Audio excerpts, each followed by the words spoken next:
Hey everyone, welcome to today's episode of the Powered by Iron Health podcast. Today we're going to be talking about athletes and injury prevention. So before we dive into that specifically, I really want to define what an athlete is. A lot of times when I talk to people or when people say, are you an athlete? The definition is kind of muddled.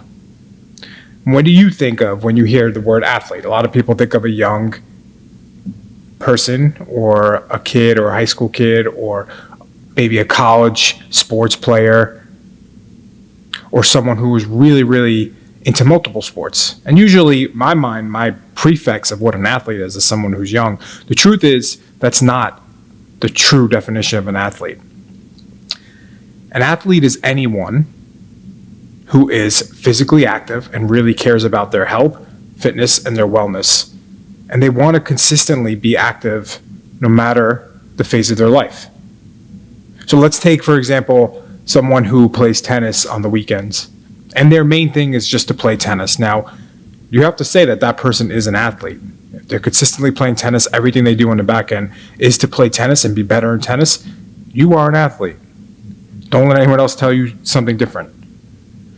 Being an athlete is no longer just a one phase, one cut, I'm a student athlete. You're an athlete no matter the phase of your life. And I say that because one thing at Iron Health that we focus on is people who are athletes. And we use that term loosely because, yes, we do treat people who have ACL tears from football or soccer, but we also treat people who have elbow pain from playing too much pickleball, right? Don't let anyone tell you you're not an athlete. A lot of times when people put you in a bucket based on your age, you don't want that to be true. Just because you're a little older doesn't mean that you don't want to be performing at your peak potential. I see sometimes people tell you after a certain age you shouldn't squat because it's bad on your knees. In my mind, I'm like, what are you talking about?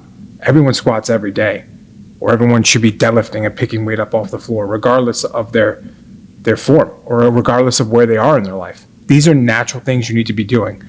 So I'll digress there, but an athlete really encompasses someone who's active. Their main component of life is being active, and they don't want to give it up, and they don't want to lose stride, and they don't want to lose to their friends, and they don't want to not be able to pick their grandkids up.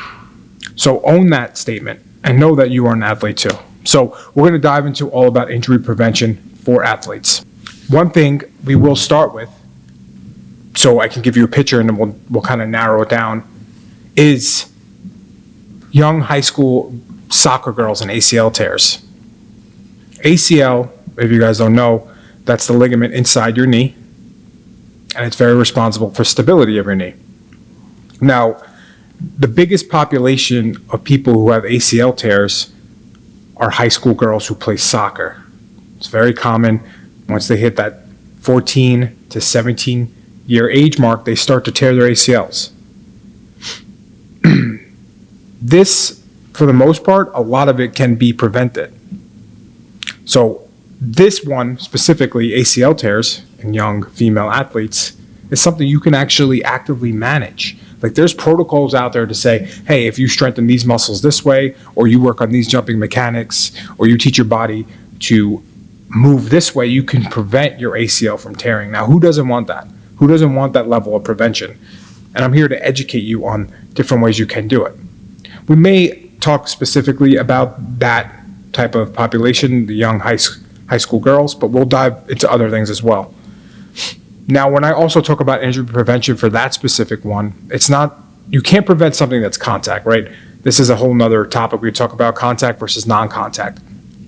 Contact pretty much means, if you've seen it in like football or sports where someone hits into your leg or something and you have a tear or a break or a muscle strain, that's a contact injury. Those really can't be prevented because it's just a freak accident or they happen out of the blue. Non-contact is usually when someone is placing their foot and pivoting, turning, or something gets stuck and either your knee goes, or let's say something with your shoulder, if you're kind of moving in a certain way and nothing happens, that is a non-contact. And for the most part, those are preventable, or we can tilt the scale in our favor to prevent them. So we're going to talk a little bit about specific ways to do that and to make sure you're putting that a part of your program, regardless of your phase of life. Another thing I want to note, and this is something for you guys to put in your minds because this is really going to be the future. Injury prevention should be a part of your program if you're an athlete. We actually just had a podcast interview that came on. He understood the value of like, hey, I need to work on this to prevent my injuries because I want to keep going as long as I can live. Now think about the top athlete in basketball, LeBron James. If anyone knows anything about him, he spends $1 million a year on his massage therapists, his PTs, his maintenance program to keep him from getting injured. Now imagine that. Why is he doing that? Because he knows there's value behind it.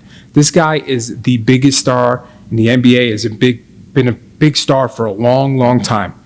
And he knows the value of committing to something to prevent his injuries. Because that's the best way to go beyond an injury is not even have it in the first place. So he spends $1 million. That's absurd, but that's the value, right? Like there is no value on your prevention of an injury. So for you, for the normal athlete out there, how do we prevent injuries from happening? I'm going to start with this. As you age, and you age like wine, like I say, we all age like wine, you need to spend more time on your maintenance and your recovery than you do on your actual fitness. If not just the amount. It should be a 1-to-1 ratio to make sure you're committed to it. So some solutions for injury prevention. We're going to talk about 3 basic components.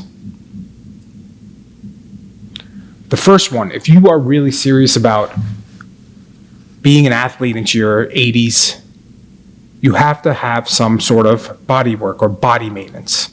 What do I mean by that?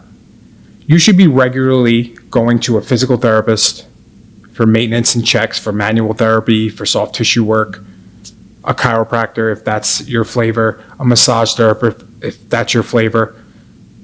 Someone who understands the body and can look at you and see the way you're moving and adjust things to make sure that when you are going sprinting or running, you don't run the risk of having an injury. If you have someone's eyes on that and they're teaching you and they're keeping your body fine-tuned like a fine-tuned machine, you will decrease the likelihood of having an injury. So incorporating that into your program as an athlete is essential. The second aspect of injury prevention is having something we call passive modalities. These are easy stuff. To put a button on it, if you go into a sauna regularly, you can decrease your likelihood of an injury drastically just from sauna use. I mean, I even think we could do a whole podcast on saunas. The use of saunas correlated to your mortality rate is pretty amazing, meaning the higher your sauna use, the less likely you are to die. Now imagine the value there. Imagine what it's doing to your body. And sauna is just one modality. You can do a cold plunge, you can do laser therapy, you could do cryotherapy, anything of that nature where you're doing a passive modality where you're shocking your system to be out of its comfort zone is going to prevent injuries in the long term. And the third thing is self-care. You're doing something active, right? So you're going somewhere to get your body worked on, body maintenance. You got passive, now you got active. And what do you do with the active stuff? Yoga, you stretch on your own, you have dynamic warm-ups, you make sure you're having this cool down after exercise. These are things that are essential, right? And how do you start it? You have to start with one thing, be accountable. Like let's take, if you go to PT, if you come to Iron Health, be accountable, have an appointment on the calendar, make sure you're scheduled regularly, go see your therapist, and then get that maintenance, whether it's weekly, bi-weekly, every other month. Make it a part of your routine. Put it in your calendar so you cannot miss. If you have a workout, make sure you bake in 10 minutes to warm up and cool down. It could be that simple, and it could prolong your athletic ability for another 5-10 years. Now, who doesn't want that? So if you're ready for some injury prevention, or if you want experts like us to take a look, let us know. We'd love to offer you a free session, too, to take a look. I think it's important. You want to continue to be an athlete, you got to prevent injuries before they even start, keep you out of the doctor, keep you out of the knife. You don't want to get surgery, and keep you living longer and a more fulfilled life. Our vision is really to create a community that raises the standard of health and wellness. And I don't say that lightly. Like, I'm all in on that vision. and we're going to shift the industry, and we want to help you get better. So thanks for watching.